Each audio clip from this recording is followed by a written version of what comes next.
Mengão, aquele abraço, sou eu, do Santos, falando do seu canal Flatube, o canal da galera. Vamos falar aí do Mengão queridão nessa quarta-feira. O Flamengo ontem estreou na Copa Libertadores da América e acabou decepcionando aí, né, na visão de muitos torcedores.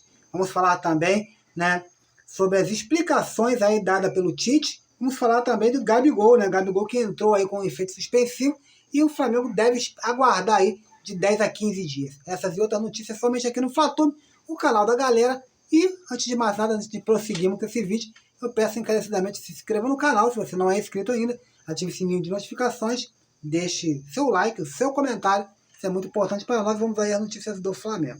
Vamos falar de Gabigol. O Gabigol deu um passo importante na luta para voltar aos gramados. A defesa do atacante foi até a Corte Arbitral do Esporte, o CAS, nesta terça-feira, com o pedido de efeito suspensivo. Afinal, o jogador foi punido por 2 anos por fraudar o exame antidoping no ano passado.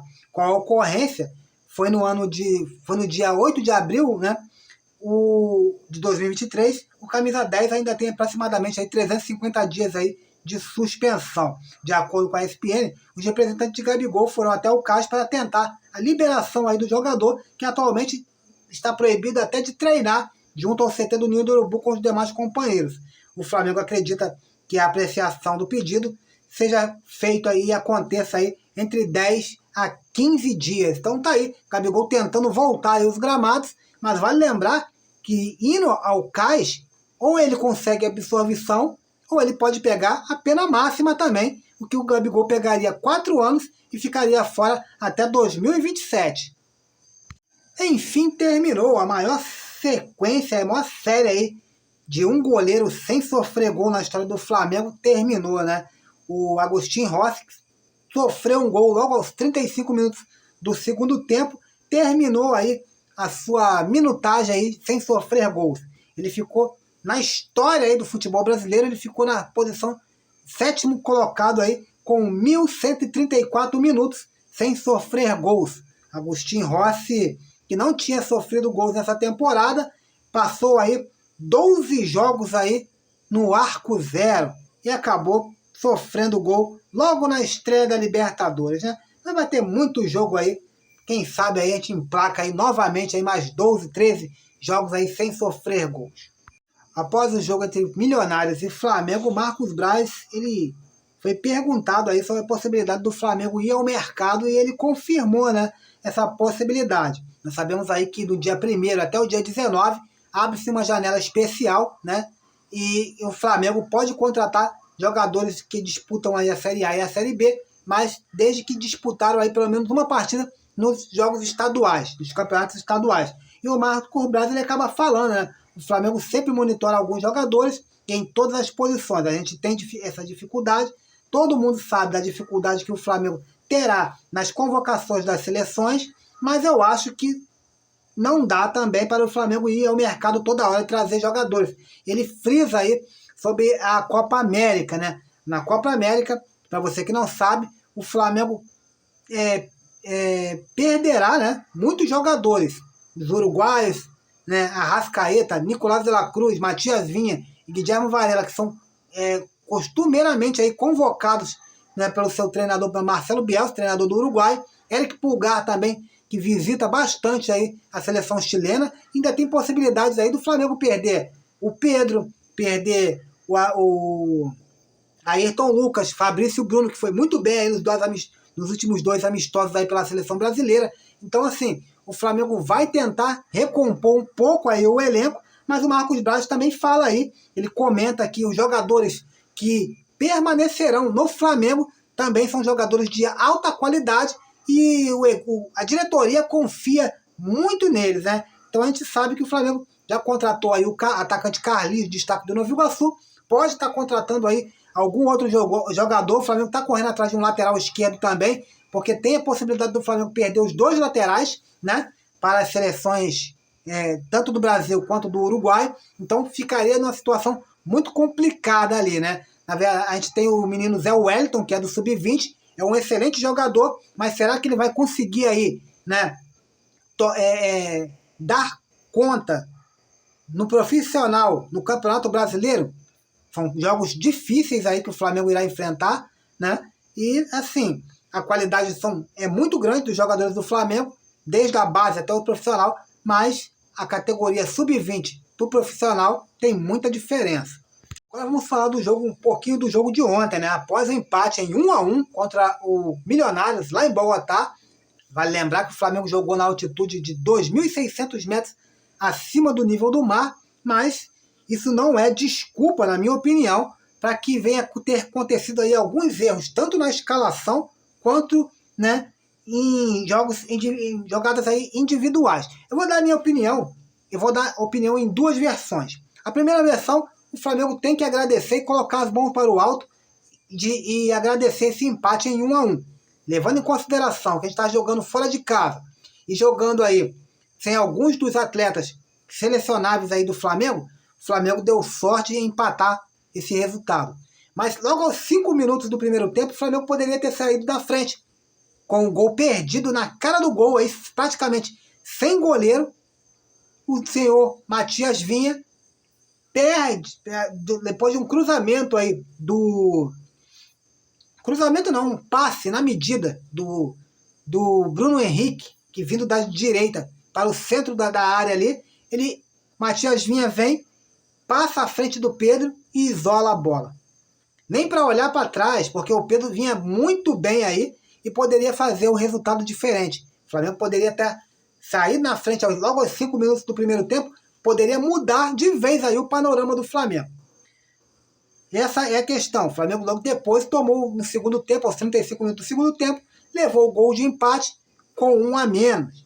Com um a mais, né? Um a mais. O Flamengo, quem estava com um a menos era o Milionários.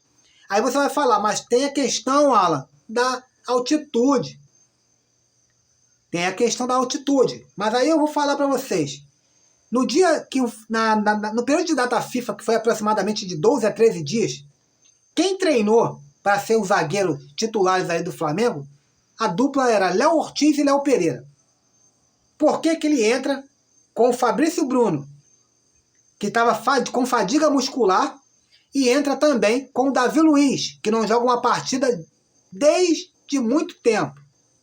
Um jogador de 36 anos. Jogar na altitude. E aí ele tira. Eu não vou falar do Nicolás de la Cruz. De la Cruz estava com virose, não poderia estar jogando esse jogo. Apesar também que ele chegou com fadiga muscular. E aí ele tira o Ayrton Lucas e coloca o Matias Vinha. O Ayrton Lucas, na data FIFA, não jogou 1 minuto sequer. Nem contra a Espanha, nem sequer contra a Inglaterra. Ele não jogou. Aonde ele estava com fadiga muscular. Aí você pega aí a escalação que já começou já errada lá atrás, na defesa. Porque você tem um atleta com fadiga muscular, você tem um atleta que não vinha jogando e nem mal treinando junto para poder estar fazendo isso. Por que não optou pelo certo, Léo Ortiz e Léo Pereira? Para que contrataram o Léo Ortiz, então, se o cara só vive na porra do banco? Então, não temos o que reclamar. Aí você coloca... Aí eu vi muita gente reclamar do menino Igor Jesus. Acabou sentindo a pressão da altitude, errou muitos passes, jogou abaixo do que vem costumando jogar, e aí ele foi substituído. Colocado ali o Alan no lugar, em que deu ali uma outra dinâmica ao jogo. Jogador muito mais experiente. Então por que ele não entrou talvez com o Alan logo no primeiro tempo? Então assim, o Tite errou. E errou feio. Na minha opinião, humilde opinião, ele errou feio, principalmente no setor defensivo. Não se faz 2 mudanças no setor, 3 mudanças no setor defensivo, porque a parte da volância também num jogo importante como esse. Não tem como. Se você tem o Léo Pereira, que tá ok, que tá tranquilo, e é o titular absoluto, por que ele vai ficar no banco? Se você tem um dos melhores zagueiros do Brasil, que é contratado aí a peso de ouro, que é o Léo Ortiz, o que ele tá fazendo no banco, que até hoje ele não estreou? E aí a gente teve mais problemas ainda, né? Para piorar a situação, o Guilherme Varela saiu aí sentindo muitas dores aí, né? Saiu sentindo uma lesão muscular. E para piorar a situação, o Wesley, que é a principal opção para poder estar ali revezando ali para substituir o Varela, tá machucado. Então agora a gente perdeu os dois laterais. E aí a gente termina o jogo contra o Milionários com o menino Everton Araújo, que é da base, menino de 21 anos, que é da base, só que ele é volante. E ele terminou na lateral direita. Tendo o Flamengo, o Santiago Campos, que é lateral de ofício, lateral direito de ofício, está inscrito na Libertadores e não viajou. Já no Campeonato Brasileiro, no Campeonato Carioca, na primeira final, eu já tinha prestado atenção, já tinha até falado aqui, inclusive, por que o Santiago Campos não estava no banco de reservas naquele jogo? Já que a gente não tinha o Varela, não tinha o Wesley. Naquele momento eu ainda falei, se o Varela se machuca, se lesiona logo no começo do jogo, a gente ia ficar 90 minutos com um jogador improvisado na lateral direita, tendo um jogador lá na lateral direita para jogar, apto a jogar, bom, e não joga, então não tem como explicar algumas situações que o Tite está fazendo. Não tem como passar pano na cabeça do Tite. Ele já é um cara experiente, treinador de seleção brasileira, treinador de grandes times aí do Brasil, e não conseguiu aí enxergar que tem que ter o lateral aí. Tem que ter jogadores da posição. E agora, contra o Nova Iguaçu, vai escalar quem? Vai escalar o Everton Araújo novamente? Vai escalar o Davi Luiz na lateral direita? Porque o Léo Ortiz tá de enfeite. É o zagueiro bibelô. Foi contratado pra porra nenhuma.